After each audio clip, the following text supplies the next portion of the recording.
All right.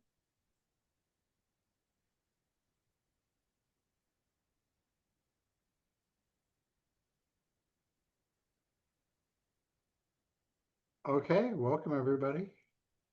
Yeah, the numbers are going up. Welcome, welcome. So I'll introduce you all, even though everyone always knows you. But thank you for attending the NAPSA scam advice call. I'm Jennifer Sperry, substituting in for our fearless Esther Thorpe from NAPSA. I'm NAPSA's executive director, and I'm really happy to welcome you all to the Debbie and Steve call, I call it. And for those of you who aren't aware, NAPSA is the National Adult Protective Services Association.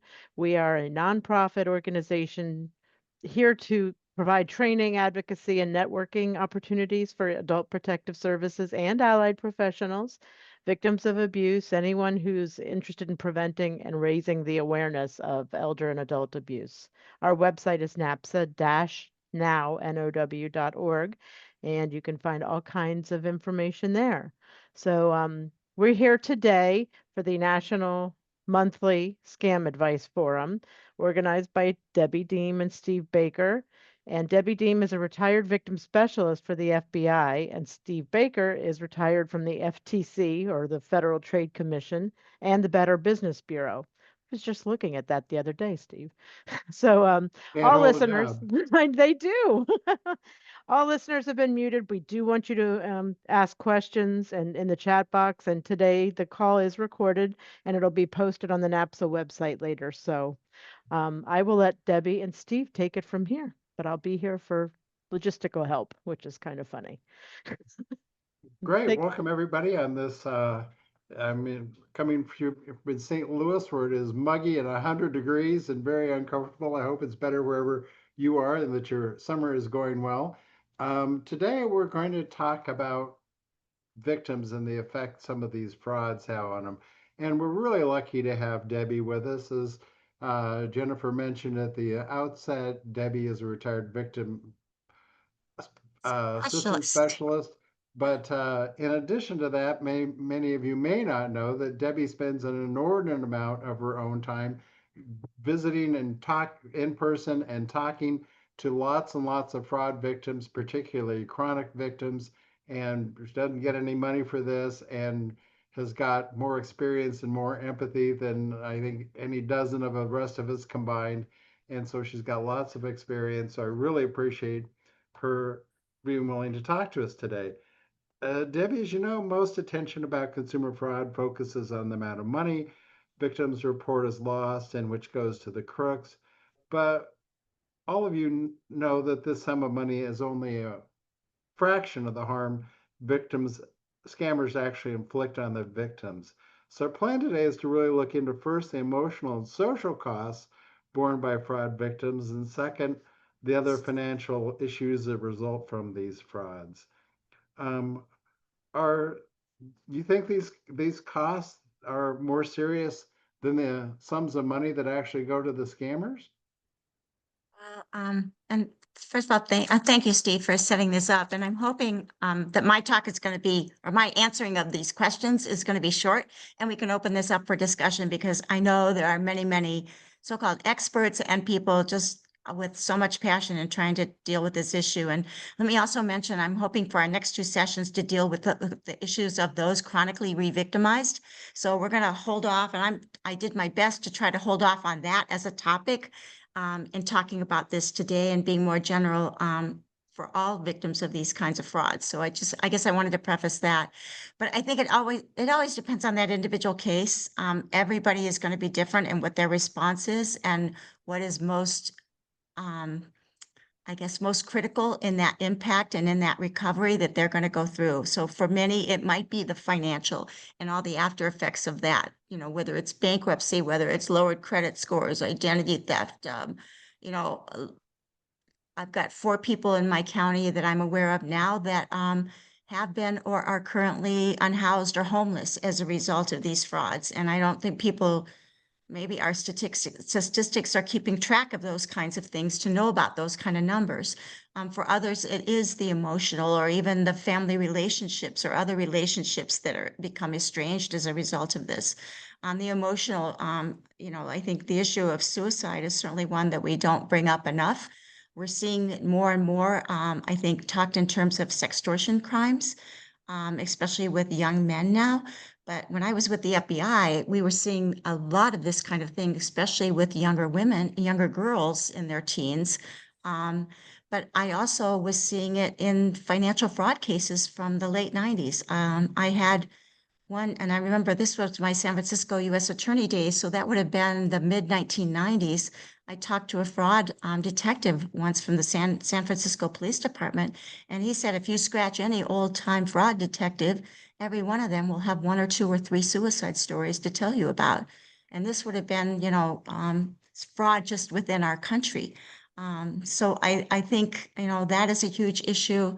The depression, dealing with the cognitive declines, all those kind of things go into it. So again, it's the individual case and what's important to that Uh, victim and their family. Okay, Debbie, so with suicides, I've heard about it obviously with romance fraud victims and from the sextortion victims. It sounds like you're suggesting that people can be susceptible for a lot of other different kinds of frauds too. Yeah. If so, is there any way you can identify victims that are especially susceptible? Is there anywhere we should look for, or any place we should be careful to send them to? Well, a couple things. First of all, let me just go into the other types of crimes because I have a file. Let me pull this out real quick. I don't know if you guys can see it, but it's this thick. This is my suicide file that I have been keeping track of since the late 90s of people, articles just in newspapers and online that I've seen of people who have died by suicide or murder on these kind of frauds. And some of the articles talk about one man who committed suicide out of Texas, and it was over a grandparent fraud where he had only $2,000 stolen from him in gift cards, and he went out and killed himself. I have other stories, lottery frauds. All of these kind of other frauds may be also people that feel that this is the only out that they have. So I just wanted to mention that because it is much bigger than just the pig butchering or crypto investment kind of things and romance that we would associate it with, or the sextortion even with older adults or any adult, which might also happen. So given that, I think that there's probably two pulse points that I really look at. And again, I'm not a licensed mental health counselor. Hopefully we'll have those on in the next couple sessions. But my kind of the windows of opportunity are also the windows of intense grief and despair. Because when we're going out and we're helping these people to understand that this is a fraud that's been committed against them, and they realize the devastating loss, usually the financial in so many ways, that is a real window where they may decide that that is the only option that they have. And But I but won't is go, this is go this ahead. because they think they're worthless, or that they have failed in some ways? I mean, I'm trying to understand what would lead Well, people I think to. one reason is the financial, that they dug a hole into themselves that they can't get out of. And the supposed savior, the person they were going to spend their life with, or that money that was going to be there for them, whatever that reason is, that's fallen apart. That dream, that purpose for their life, that sense of innermost intimacy that they had, that is collapsed and it's gone. And to them, their life is no longer worth living. Or again, that financial hole is so deep, or having to face the family and the relationships that they have to face and be told, I told you so, and all these kinds of things. Not everybody is prepared to be homeless in their life as a result of these frauds. And I think for some, especially if there aren't strong supports in their life, that's certainly a reason they do it. And I would have to say, for those cases that while I was working, the other kind of pulse point that I was really aware of in working with the victims that I did work, and this was mostly fraud crimes within the United States, but some international, would be when the victims realized they really weren't going to get their money back. I think that's another point that we often don't recognize. But I think at that point, when all avenues of any recovery, fake or real, or restitution being paid, I'm aware of suicides that have happened at that time too. Well, is there, if you think somebody's at risk, do you send them to suicide prevention hotlines? I Well, mean, is Steve, there, if you weren't willing to, if you, for some people, they're not willing to call that hotline, just like they're not willing to get into mental health counseling. Those aren't options that some people are willing to accept that lifeline, to do. And, especially depending on your family's reaction, or if you don't even have a family, these are just pretty bad times for people. And I think we have some people on that probably want to comment on that. I don't know if they want to do it now or wait till later, but, um, so if we've got, but I mean, how do you deal with somebody if you think they're at risk from them? I mean, is there someplace you send them? Is that you raise this directly? I mean, well, obviously, I work we've got a lot of closely on, APS in workers my on. count, yeah, in my close counties, I'm working closely with Adult Protective Services because they're the ones making the referral to me. So in those kind of cases, I'm in touch with them, and they're also probably very aware, and they can get in our behavioral health units and things like that to do the kind of crisis response that is needed. So that's on my kind of official cases that I work in here in this county. So I'm not alone out there doing it. Those cases where I am alone, and I think some of us are aware of a case that may have been, a suicide recently. On those kind of things, all you can do, if I have any inkling of it, I ask them, is this something that you are planning, or have any desire to do? And we'll go into it from there. Um, Okay, certainly I getting know. the police to get involved if need be to do a welfare check if they're not anywhere in the area that I live in. Asking them to be on that first call when they do make a call to suicide hotline. There's just different things like that that you do as far as interventions and things, but you never leave them alone if I'm out there visiting with them. Now, we would expect that people in times of personal trauma would turn to their family and friends and their support networks. But as I understand it, a lot of these frauds try to break those connections to those support networks because the scammers don't want family and friends um, talking them out of sending more money. So that must have a bad effect on those support networks, doesn't it? Yes, and actually today's tip sheet is really focusing a lot on those issues. So I have provided several articles and resources to help families going through that. And I share a lot of that information with the families that I'm dealing with because oftentimes I can't even get to work with the victims. I might see them once, or sometimes not at all. So it's really the families that I'm working with. But oftentimes many of the people that especially the ones I visit, there is no family, there is no support structure other than what that criminal is providing them, that intimacy and purpose that they get from that criminal. And there is no one else to call on those kind of things, especially with the APS being a short-term program. So it's very, very difficult to get those folks to get involved in volunteer activities or other kinds of things that might give them that kind of support that they need. Um, so I think it's very deep. I always say when you're dealing with someone chronically re-victimized, and again, I don't want to focus on that, but for many of these victims, even if it hasn't risen to the level of being chronically victimized in these things, it's often very hard to get them to move into doing new kinds of things. And sometimes the best support and information I have for a family is just to go with them to do some of these things, or do this as a joint project. So that the older person doesn't feel like they have to, pursue these kind of new connections and things, when they're older. And of course, if there's mobility issues, if there's hearing loss or vision difficulties, getting out about in this world is much tougher, and the internet is much easier. So, that's another kind of barrier as well as challenge that we all face when we have someone that is at home doing, being manipulated in these kinds of frauds.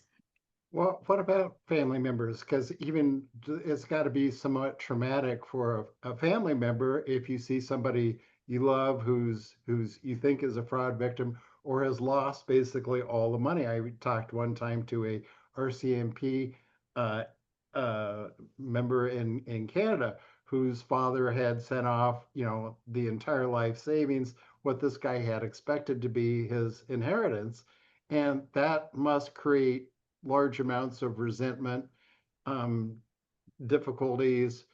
And so, in some ways, can the fraud families also be more or less victims of these frauds? Well, I would definitely say so. First of all, and this is the kind of the cynical issue. It's their inheritance at stake, and we talk about that one a lot. So they have perhaps a vested interest in keeping them safe, but I so seldom see that as being the real reason why they're concerned. Oftentimes, I've had families concerned for their own physical safety when their family members are talking to these criminals, which we know are probably overseas for the most part, but they're afraid that they're going to come to their own home and do something bad to them. We have, creditor issues that deal with them. When family pictures are posted on social media, that becomes things that some family members are very afraid that information will, somehow impact their family. The loans that people have to make or family members giving money to help keep that person afloat, it can be really, really a major fact. And if you've told someone for a year that this is wrong and that this is, not leading to anything, and I'm thinking of one case right now where it's over $800,000 and the wife finally sought a divorce. He was seeing these young women online, social media influencers, all of who he believes are coming to visit him and are going to live with him and all this kind of thing. His wife had it and she divorced him. And I see situations where the families are totally estranged, the sons, the daughters from their parents. I see situations where they refuse to let them see the grandchildren. It's a very difficult kind of thing, especially when these people, which further isolates them again into the hands of these criminals. So So do very, we very need some difficult. sort of, so would it be useful to have some sort of support network just for family members? Well, there is that already. We're lucky enough to have that. And that wasn't available, especially when these NAPSA fraud calls were starting. We were just in the beginning stages of that, but included on the tip sheet, and we'll talk about that when we do that. I have the listing of the national support groups that there are for people victimized in these things, and many of them are now including support programs for family members, caregivers, and other loved ones. So that'll be something that, on the tip sheet that we talk about. And I'm aware of at least one local support group in the LA area, San Bernardino. So contact me if you want information on that through Wise and Healthy Aging, but the other ones are listed and hopefully more are coming up all the time. So there is that kind of support. I think a lot of folks are trying to get mental health counselors better trained on these issues, but we need financial advisors better trained on it. We certainly need more civil attorneys that are willing to take on these issues, whether it's estate planning or just helping to write judgment letters that this person is unable to pay any of the debts that they have. There's so many needs that family members have to have from other help from professionals in this kind of thing and dealing with it. So Debbie, if you've got a family member who, for example, thinks that their parent is involved in a romance fraud, is there, are there any materials written for family members to help them understand what sort of things are going Yes. on with Those are their some of family? the articles that are in the tip sheet. So there's been a great agencies advocating against romance scammers. I can think of the Fight Cybercrime has some really good information. AARP has done a really good job on this, and there's others. I wanted to keep things to one page, so I kind of have things all on one page, but they're out there, and I find those articles really helpful. And they're also helpful because it also allows that family member or caretaker, whoever, to take those articles or take information about the fraud um, to the professionals they deal with. Like perhaps if you're talking about concerns for early dementia, because we know that this kind of financial exploitation may be a precursor or a warning sign that this is what's going on with someone. Taking that information about what that fraud is in a written article and sharing that with the doctor or the nurse or the banker or that financial planner or those kind of folks who may not be that aware of it may be really helpful in getting that person better help and at least a better understanding of what's going on. Now, Debbie, when there's other obviously emotional problems people face, is this like the old 5 steps of grieving where people go through denial and anger and all those emotions as well? That's an interesting question. I haven't really thought of it in that terms, and I'd say let's table that one for our next two when we've got our licensed folks on. But I think it possibly is. I think for some people though, they're not going to go through those stages. I've been working with some for a couple years, and they're maybe at stage one still. I think one of the instead, what I use is kind of the stages of change model, and that goes from pre-contemplation to contemplating changing, and then maybe doing that change that you want, like changing a bad habit or things like that. but you know that there's always going to be relapse built in. And in most cases, people do kind of, I don't like to use the word relapse, but do get re-victimized by another contact, even though they've had the intention to stop. It's a process, and it's a process, whether it's human trafficking, domestic violence, all those are situations where we know many of those people victimized return to their perpetrator, and we just have that kind of built into our models. And I think that we need to often have that approach when we're dealing with these fraud victims, Well, it because sounds again, like we're they're asking them to give up a very meaningful thing in their life. Well, it does sound like they develop emotional connections with the scammers, and it also sounds like from what you've said that one of the ways you try to address that is to urge them to find other connections, such as community events, volunteering. Is that Steve, true? that we all agree that those things are wanted, but and I push probably harder than most for volunteer agencies for either people to come in if they're again they have mobility issues or other or issues that make it difficult to go out, or I have so many victims that don't have transportation.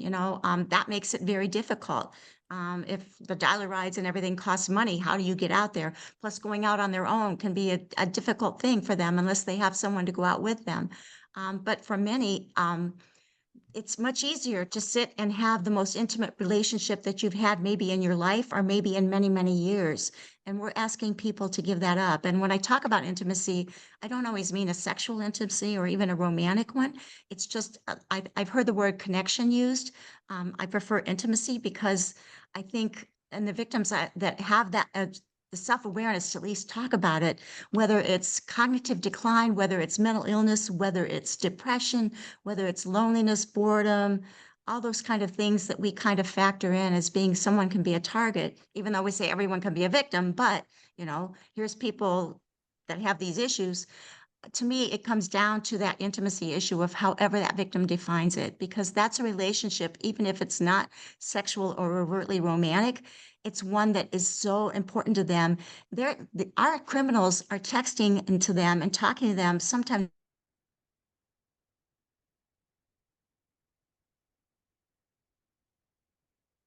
even for lottery frauds. So how do you stop that?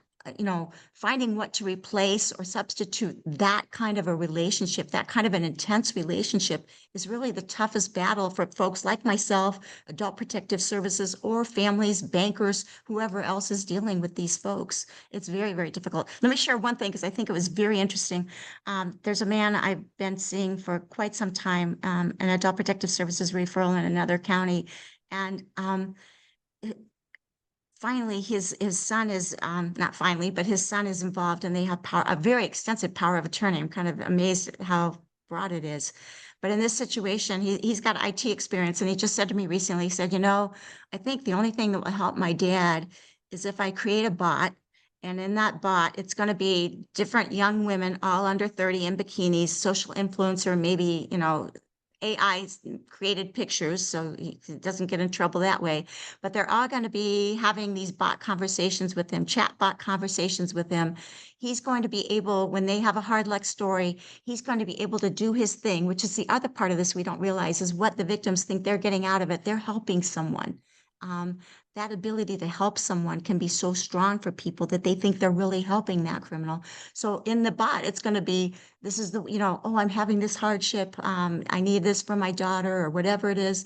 And he's going to create it so that the bot goes from one bank account that dad owns to another bank account that dad owns. And it's just going to be this circular process. But in the meantime, because he's got some beginning dementia, he thinks that this might be a way. And I told him, I said, you should market that because, for some of our victims, it truly may be the only thing that, keeps them involved in this safely of having something to do in their lives, feel that they're contributing, they're helping someone, even though it's not true. In their eyes, they are. So, Well, well, just one I idea think I thought that was pretty brilliant by this man. you've hit on something maybe it's worth mentioning. I mean, I've even heard postal inspectors in the past who told me that we really can't help these lottery fraud victims because they're just greedy and they just want the money. But it sounds like from what you're saying, it's not like they want designer clothes or new No. Lamborghinis. That their motivations are different for the people that go along with these some of these frauds. I've been doing this. I've actually been working with transnational fraud victims at least since the early 2000s, actually my first year with the FBI, which would put it 2003.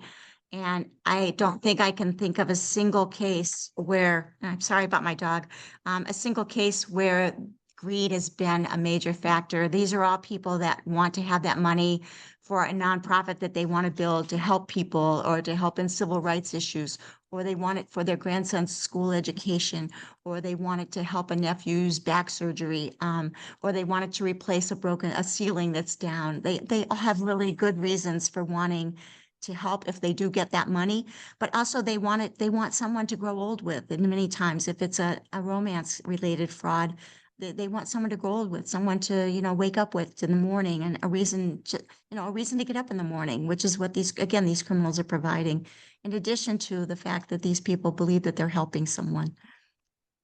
Okay. Well, in addition, we've talked a lot about emotional issues. We could more, but obviously Let's open it people. up. Yeah.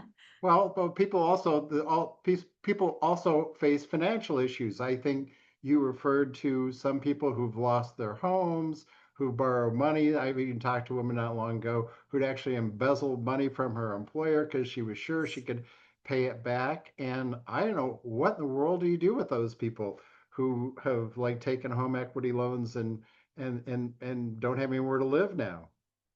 And that's very, very difficult. Very, very difficult. I mean, there's bankruptcy options, of course, and I think we'll save that for later. And I think we've given that as referrals before.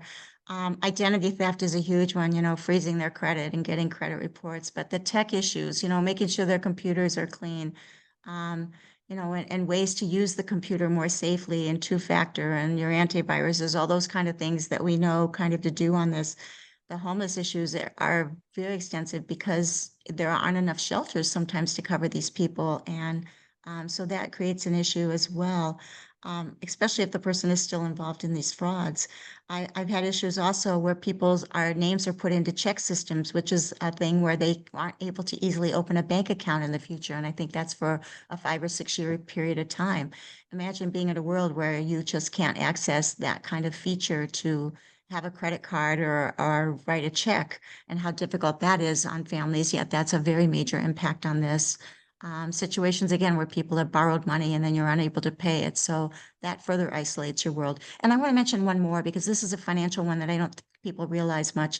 But also sometimes our victims aren't always, once they've gotten in that financial hole that they're in, I've seen them really be irresponsible in their dealings with people that reach out to them and try to help. So I could thinking of one situation where there's a woman, she's been manipulated in various frauds over a period of time, but she had actually a person from a hotel who let her stay there for 6 or 7 minutes. And there was always going to be the promise that she would pay them the next month through Publishers Clearinghouse, through her investments, crypto investments, through the celebrities that she was seeing and going to marry, whatever it was. And that man actually let her stay there for over 6 months without getting paid, and finally had to evict her.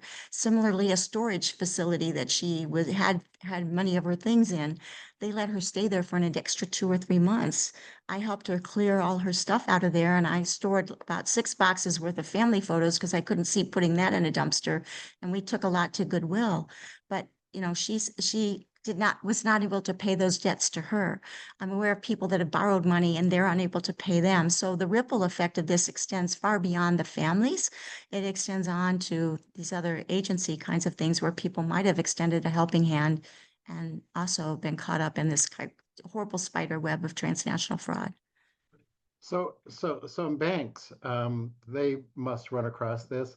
Do they tend to understand what's going on? Are they sympathetic, or does it just I depend on the think they're person? I think they're getting better at being more understanding, or more understanding, or maybe they're just seeing it more because again, we know this crime is exploding. I think it varies on the bank person involved and how large the bank is, perhaps, as to kind of care and support that the person gets. But also, we have that whole differential between a scam and a fraud, that banks legally feel that if it's a scam, for the most part, the law backs them up, that the victim is responsible for that, versus it being a fraud. where oftentimes they will reimburse. So it's a difficult kind of balancing act. And it's a balancing act too, because I talk to a lot of bankers, and for them, they see this kind of thing happening and they might be doing the warnings. But what happens is the person either takes the money out of that one, probably on the advice of the criminal, and moves it to another account, or they find they have to close the account because it's making the bank liable for certain things. So this is a difficult situation for all of us in this thing, and I think we're all in it together. So, but I would like to open it up. I want to talk about my tip sheet. Can I do that for just a minute? Yeah, and Sure, Debbie, feel I free. do have one person that has raised their hand, so after you talk Okay, about the tip sheet, I'll let them chat. that sounds great. Yeah, let me go through that real quick. Again, I tried to focus this month not on those chronically re-victimized. So you're going to see the normal information we always have, and that is the National Elder Fraud Hotline. I always kind of promote that one. That is a federal hotline for adults 60 and over. They have access to a language line.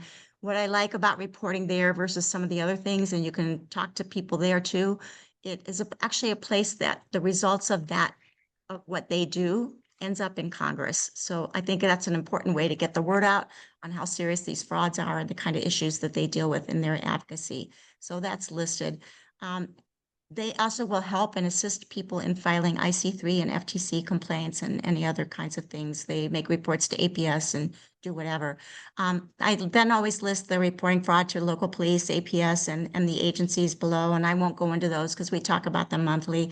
I did include, though, on this first sheet, in addition to finding a consumer law attorney, I added the National Academy of Elder Law Attorneys because I think for dealing with issues like guardianship or conservatorship, some of those kind of things, power of attorney, having access to that, whether it's an attorney for the older person, having, someone to help them in that kind of guidance, or, finding attorneys to help if you do need to do a conservatorship or a temporary kind of thing, to try to stop the hemorrhaging of money. So I wanted to include that. I also included something because, again, we're talking about non-financial, even though everything kind of flows from the financial. Just some information if your computer's at risk, what to do. And again, this can be helpful for family. I share it a lot with my victims as well. I thought the interesting one, though, and the CISA one on the bottom there, I use handouts a lot, or when I go out and visit someone. So CISA has like a one-page great guide, and I'll forward that, or again, take it with me on just what does it mean to clean your computer? What does that entail? I also talked about programs such as EverSafe and Careful, and there's one that I just learned about. It's called Seraph. What is it? Seraph Secure. Seraph Secure is really good. If you put that in as a website, one of the things the free version can do is it can tell if there's any kind of remote access device on a computer or a cell phone. So things like that are just useful tools for people to know about. So I wanted to mention those real quickly. And then on the second page, that's when I talk about is a loved one being manipulated in a transnational criminal enterprise. And there's all kinds of articles. And I started out with the fearless Kathy Stokes from AARP talking on a TED Talk about, let's talk about how we talk about fraud. And part of that is what I'm doing when I'm educating family members or others. It's the words that we should and shouldn't use when we're talking about this, reframing the crime to avoid victim blaming and shaming and put the blame and responsibility on the criminal. These people didn't fall for something, they were manipulated into it. And Kathy does a great job on that. And I use that kind of as an education piece for helping families to understand that. And then the rest of them are just wonderful articles that I found. This has changed so much. There's so much good new stuff. And when I had like 5 years ago, there was hardly anything there. So this is an issue that's really been taken on. So take a look at some of these kind of things. Some of them are just also ways like Operation Shamrock. I included that. There are 5 things to do, reporting, but it also talks about reporting through their portal to chain abuse, especially if it's just recently after the money, a crypto amount has been sent. Sometimes they can help do some tracing and help law enforcement in those kind of efforts. And it may be, in addition to filing that IC3 report as soon as possible, a way to sometimes see some recovery on that, especially in the larger amounts. But you'll see the different things. Down at the bottom of the page, I mentioned memory cafes for those with dementia, as well as those. We don't often talk about people with disabilities, even though we include them in this, but I found some wonderful social media platforms for people with dementia or, again, special needs like that can get on kind of a monitored kind of social media account to have friends that are safe friends to deal with. So that might be a helpful thing, especially for you frontline workers or sharing with other families or for those people that may not have families in place. And then the other one, you get your always the free national online fraud support programs and the work of Kathy Wilson and her free videos that are available to victims and helping with that. But also I added the Consumer Financial Protection Bureau guides. I use these probably I used it on a training I just gave yesterday. I always include these, and they talk about considering a financial caregiver, know your options, planning for diminished capacity, a guide to managing someone else's money, what's the difference between a power of attorney, other kinds of a fiduciary, a trustee, all those kind of terms are talked about, and then choosing a trusted contact. And let me just finish up. I did not include the local resources I have. So I do have conservatorship resources, just like through my county, what to do if you're seeking a conservatorship. I might have 211 on there. I'll have legal aid. I'll have all of those kind of normal resources that we would include on these things. So I just wanted to share that and I hope it's helpful. But I would like to make sure we open this up because you guys have such great ideas and insights and Yeah, maybe Debbie, resources we didn't before we include. take one last question for me on this, have you ever seen a situation where a scammer is going to appear at a victim's house in person and has set up some sort of controlled delivery or sting or have law enforcement present?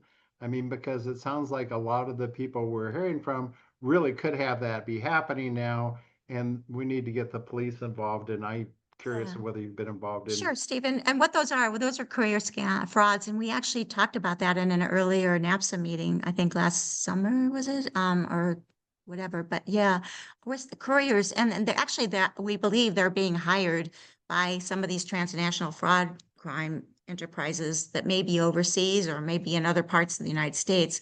We know that, like, I live near LA, Los Angeles. So we know that there's a big component of those. And Scott Perillo talked about that when he talked about his San Diego task force.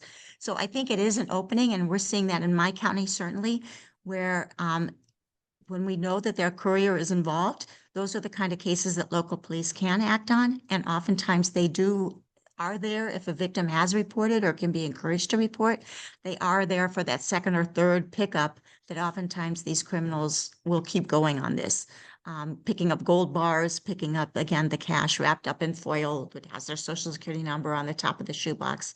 I have a case that I worked with. It was $5 million that was stolen from someone on one of these phantom hacking, and a courier was involved several times. So that is definitely the What opportunity. And I always talk about those when I'm talking with victims about recovery frauds and also the use of couriers. would it make victims feel better if somebody got arrested on one of these things? I mean, Oh, they do. And I share with the people that I know that those are oftentimes the ways that arrests are first made. So yes, definitely. And the family members are helped by that too. And I think other professionals enjoy, I love it when I read a fake or fraud report and it talks about arrests being made. I mean, I'm out there like this, like, yay. And you're sometimes the only source I have to know it. So this isn't information that's easily out there for people to know unless it's through a local newspaper or a local maybe TV show that covers it. So yes, talking about the arrests, I think are really important to hold people, responsible. All right. Should I, okay, we can let, I'm not sure, Valencia, can you, are you able to speak? If you unmute? she is on mute. Yeah.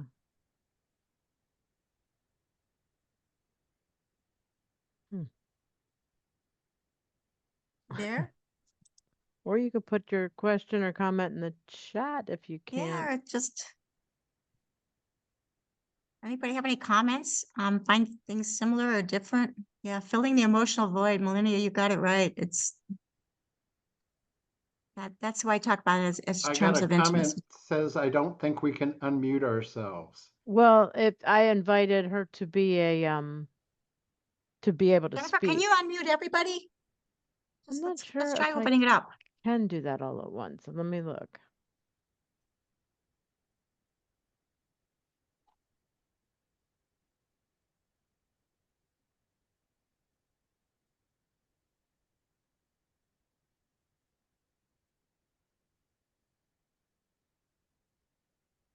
I think I would just, I'll go through and click everybody and then we'll get there.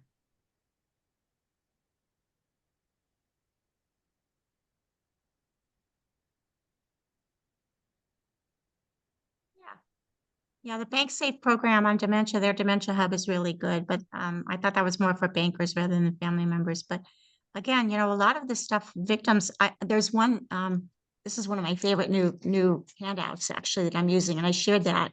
I think it's through Fight Cybercrime. Um, and that's why it was like, why red flags don't appear to be red flags to some of the people. And I share that both with my people being victimized as well as families, and I'm trying to share it with everybody because I think it was so well done in describing, and I almost wish it was in a one-page flyer that I could, share more easily on my visits. But it really goes into kind of the rationales and what goes through people's minds when they're involved in this kind of thing. And I think it's hopefully there to help families and others to understand through the victim's eyes, kind of how they perceive what's going on. So good job on that, Kim and Ally and others. That's been one that has been, I think, particularly helpful, and it's a good reminder for me to kind of see that.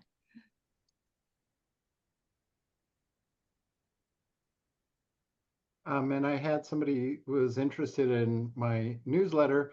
The Baker Fraud Report comes out every week. It's free, goes out around the world, and you can send me an email at steve@bakerfraudreport.com, and I'd be happy to sign you up. And that will be, and you can follow some of this stuff. It is happening. I mean, in addition to some of the crooks that are getting arrested when they go to pick up the money, and a lot of them are not just couriers. These are people who are active participants in the fraud. I had a story this week that some guy from Canada, who was actually Chinese, went to the U.S. and he'd picked up $400,000 from a variety of victims, and they snagged him at the airport. So he was affirmatively, I believe, a criminal, and not just an innocent courier.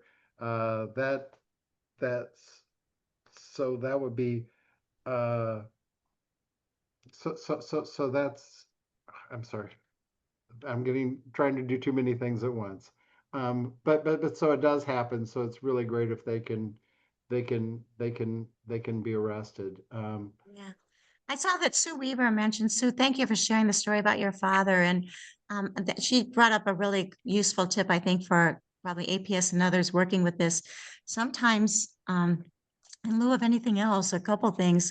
If a victim has only Social Security, and again, I'm getting more into the chronic issues here, sometimes the representative payee, if the family member or someone can become that representative payee and kind of monitor that money and give them an allowance, or somehow work if they have power of attorney to arrange for an allowance of a small amount, knowing that that's going to go to these fraud criminals, but better that than the hemorrhaging of, most of their money or all of their money every month.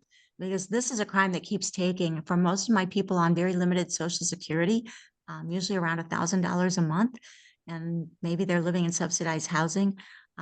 It's sadly amazing how often these fraud criminals can get even $50 to $500 of that month after month after month after month. And I'm much happier when it's $50 rather than 500, but sometimes there's things families and others can do to kind of limit the amount or agree to limit the amount that they're willing to, that they're able to send. So thank you, Sue, and thanks for sharing your story. Hi, this is Elise. Can you hear me now? Sure. Yes, I we hear was you. just I was just saying that you answered my question already. It was in regards to um the romance scams being referred to more as intimacy. That was all. Sorry, I couldn't unmute it, but that was it. Yeah. And then And for again, go ahead. sorry, and for your resource sheet, is that something that will be emailed out, or how can we access that? Well, it's on the chat, so you can just download it from the chat. Oh, got it. Okay, thank you. And then I think it's posted, it'll be posted too on our the NAPSA website. Yes. Perfect. Thank you so much. Yeah, and again, that intimacy is how they define it. So it's not always romantic. It's not always sexual. I have a woman I'm seeing now. I spent 3.5 hours with her over the weekend. She's been, manipulated for 2 years in a publisher's clearinghouse fraud. She loves this guy like he's a son. And she's only now at the point where she is ready to reach out to, one of the support groups. She's willing to try to, get a new phone, change her number, do those kind of things. She would manage to go a week without him talking to her, but she admitted to me that morning that I visited that, he had she had, again, taken his call just to see what he would say. So these are such intimate things, and it's not always, again, the sexual or romantic. It's just someone that's become very close that they look forward to. And again, with many of this, the victim sees themselves as helping that person. No, so that's a big part of this that I don't think we recognize, that that's what they think they're getting out of it. There's a man that I'm seeing, and he said to me, "But Debbie, what if it's true? What if it's true that she really does need that money to do this? What, I know you're all telling me that it isn't true, but I'm a Christian, and there's a part of me that just said, but what if she does really need this? What if she is real?" So those can be really powerful things to have to challenges, I think, in trying to get them beyond this. So let's go on. I don't want to be the one only talking about this, but yeah, other insights. I know we got a lot of people that do this for a living, and love to hear what you guys have to say on this as far as helping family and other kinds of impact. Yeah, I mean, I guess the Valencia? other thing I would wonder for our APS folks is how many resources they have if they get a call from somebody that seems to be in emotional distress, whether they have people they can send people to that will understand and do it, or whether they also have difficulty finding the resources or ability to counsel people in those situations. Or do the Anybody police want to answer? understand it? We've got a question from Alethea Brown. Oh, Alethea? hi. I'm Alethea Brown. I'm with Nip News APS, and I don't have my camera on, but it is difficult. I do the financial investigations. It's difficult. We don't have a lot of resources. We have to kind of like branch out and look for resources on our own. The second thing is if they're learn orient, most of them are sometimes times three, times four.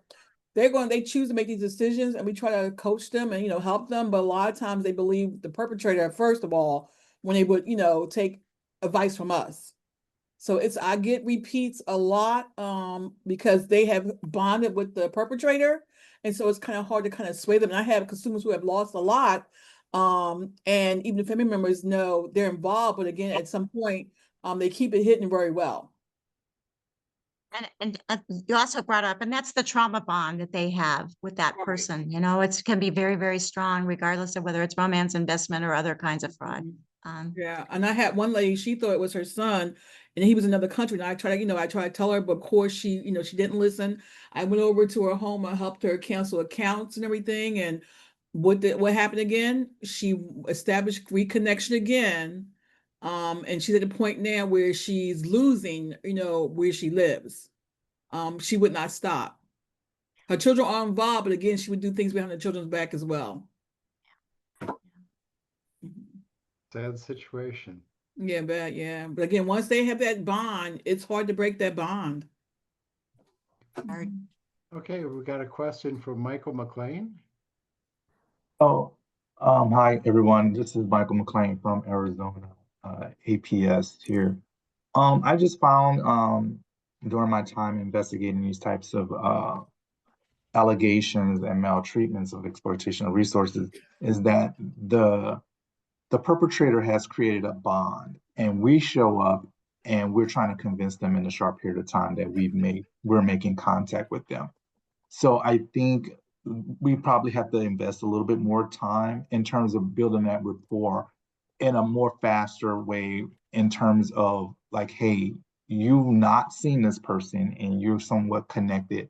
I'm here as a governmental agency representative to help you in terms of protecting you. And I kind of tell them like, hey, I work for you. I'm here to help you. So I try to build that connection almost immediately so they can start believing in what they're hearing from me, as opposed to someone that's showing up, letting them know or telling them what to do. And so I also tell them like the chances of them reaching back out is very, very high. It's okay to say no. You can turn your phone off. You don't have to respond. And that I give them a card. I have my investigators give them a card and say, hey, if anything suspicious come up, if you're not sure, reach out to somebody. Let's address it right then and there in the moment. And that seemed to kind of work and kind of slow down some recurrence, but there's no consistency across the board in terms of that. It's really about rapport building and getting them to believe in what you're trying to help them do. Whereas the perpetrator has had numerous hours of dealing with them and built that trust. And we're trying to undo that.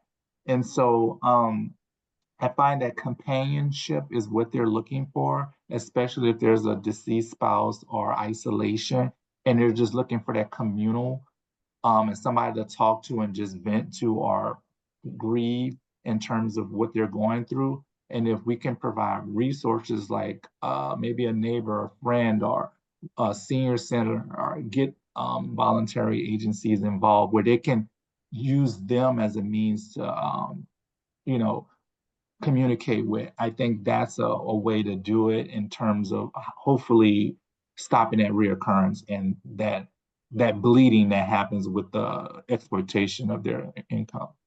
So that's just some tips on in terms of trying to build that rapport in a microwavable way, I should say. And just that, and you're right, MDTs, of course, are important in dealing with this when they're willing and able to do that. But Michael, I liked especially the volunteer thing. I mean, I've tried both getting the persons I know victimized. If they're willing and able, some of them would be wonderful volunteers, and I've tried to get them involved in volunteer agencies, especially going out and visiting other older people that may not have, may have mobility issues and other kinds of issues, but also to be visited on. And for the most part, it's very, very difficult to get the people willing to do that. It's rather interesting. And I've even offered, I've even gone on some events together with them to try to get them started and introduced. And again, very, very difficult to change that kind of behavior when you're older and perhaps totally on your own. Hey, Debbie, very, one of very the good things he suggestions. pointed out seemed really important that Yeah, the okay, I got it. I'll be back in here, I think, Tuesday. that the I'll that be the back in here Tuesday, I think. that you sometimes build a new relationship, ongoing relationship with these victims that in some ways is going to replace the relationship they have with the scammers, hopefully. But the Michael, I think, made a really good point that just telling people that showing up once and saying I'm from the government and expecting that to replace that longer term relationship with the scammer is going to be a difficult thing to do. Can we Okay, have let's. Felicia? She's had her hand up for a long, long time. She's probably Uh, tired of having that hand up so I long. was trying to, she has to unmute, so she is allowed to Oh, speak, but I've oh, been clicking the ask to unmute button, but it's not we going. do have a we couple other just want to questions. acknowledge her. There she go. Yeah, Maybe I, I didn't want to ignore her. I see David Felicia, can you either do Shawcross. that or put it in the chat if you can't unmute? Miss Chandler? We've tried her for a while, Debbie. Okay. We've got Gina Lopez. Have you got a question we can help with? Yes, yes, can you hear me? Yeah. Hi, I'm with APS in Arizona as well, and I primarily only work with financial exploitations. My question was just in regards to what you said earlier regarding Oh, you reporting this can text report. about Look, And I didn't. Miss Roper? Miss Roper, could you put yourself on mute? Thank you. Okay. I'm sorry. in Go ahead. That's okay. In regards to having to go through you so that it can go through Congress and Congress is aware of what's going on. I think my problem is, or my issue is that we don't have enough rights, or we're not making the banks liable for some of these types of scams. There are some that are good. There are some that are really bad banks. And to me, it should be consistent. If a person is generally being scammed over and over again, a bank should shut that account down, no question, no ask. But for some banks, they just keep allowing it, and they make the victim the person that's responsible for it. Although, again, they could be having cognitive delays or all sorts of issues. So my question is, how can we change that so that we can possibly have more of a control or Well, regulation I of the can banks? I can kind of address that real quick. And I got a plane going on overhead. There's a few things. Number one, and there is wonderful efforts going on now to push at Congress. The Senate Subcommittee on Aging has a phone number. I give that a lot to my families and my victims and tell them use that as a source to complain. That's where I think hearings have to happen at a national level. I'm on LinkedIn and I can't begin to tell you the advocates that are out there, both victims and those advocating for them, police officers, even bankers, all fighting to get better changes. However, a lot of this is even at the state level. In California, I was behind some efforts involving many others we got a compromise bill between the bankers and the consumer law attorneys and folks like that to get them in California to agree to something, but they did. We presented it to the governor last November and he refused to sign off on the bill. And that would have allowed for trusted contacts through banks in California and provided banks that eliminated their fear of liability if they did tell someone outside, who was listed as a trusted contact, and it would have allowed them to temporarily freeze accounts, much easier to do investigations so police and APS and others could investigate. So I think this is a responsibility both at the state and the federal level, but there are places, talk to your congressman certainly, but we need more voices going on this. I mean, the tax issues, we didn't even mention that, but the fact that on many of these kinds of crimes, if they take money out of a retirement account, that's money that victim can be taxed at both at the state and federal level. I know I'm working with a woman now that is facing a $70,000 lien on her home from state taxes that were put out because she's a victim of a romance imposter fraud. And in her case, she took out her retirement, all of her money. She paid off the federal money that she owed, but she didn't have enough to pay the state taxes. So the tax liabilities, there's so many issues that these folks are facing. There are some one of the other issues that I think older people face. Sometimes they're reluctant to report these because their relatives will claim they're slipping mentally and take away their money and put them in a nursing home. And so if banks close people's accounts down, there's a bit of a risk there. It's not a simple question. I how about one more question? David Shawcross has had his hand up for a bit. David? Hello and good afternoon, everybody. I'm Dave Shawcross. I am the Director of Senior Protection for the Pennsylvania Office of the Attorney General. And just wanted to chime in a little bit real quick. We have a couple things going on here in Pennsylvania that I'm going to brag about a little bit. We have a scam squad at the Office of the Attorney General through our Bureau of Consumer Protection. And their goal is not to arrest or prosecute, it's to recover funds when available. So their goal is to take victims that have been targeted by these fraudsters and scammers and see if there's anything we can do to assist them in recovery of funds. Our first year was 2022 to 23. We brought back 1.2 million to Pennsylvania victims. So we're very proud of that. That continues as a program here in Pennsylvania. We also have a Scam Jam program in outreach and education where we partner with our Department of Pennsylvania Banking and Securities, county district attorney's offices, local police department, and AARP. And we go through the communities and we provide 5 different speakers that have limited to 15 minutes each. And in between each speaker, we play fraud bingo, which is a program through Department of Banking. So to get the bingo ball, you have to get a tip about fraud and scams. Very successful program. We're booked constantly, and it's a great way to hit the individual communities and provide state, local, and county information all at one time to a large audience. So we are working hard in Pennsylvania. We have new guardianship laws in Pennsylvania. We're really moving forward on a lot of our senior care programs. We're currently talking about banking having no liability to provide that information and report a little more freely. We're trying to get that passed here in Pennsylvania as well. And we just passed a brand new AI digital forgery law in Pennsylvania. It's now a criminal statute to imitate someone with a digital rendering and cause harm. So just a quick update from Pennsylvania. Thank you, folks. David, Great. can you share? I sent you my email. Can you send me your email? I'd like to get in touch with you further on this. Absolutely. Glad to do Thank that. you. All right, folks, maybe we'll get David on as a future speaker on this. Okay. Be glad to.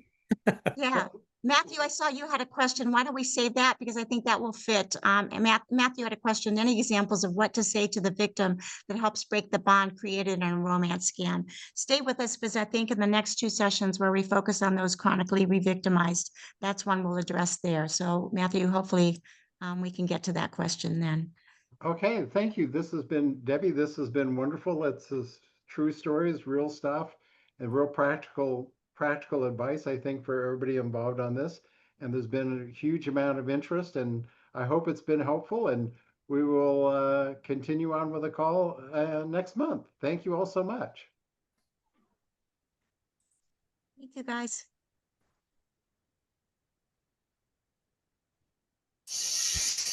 What was the number for the Senate Committee on Aging?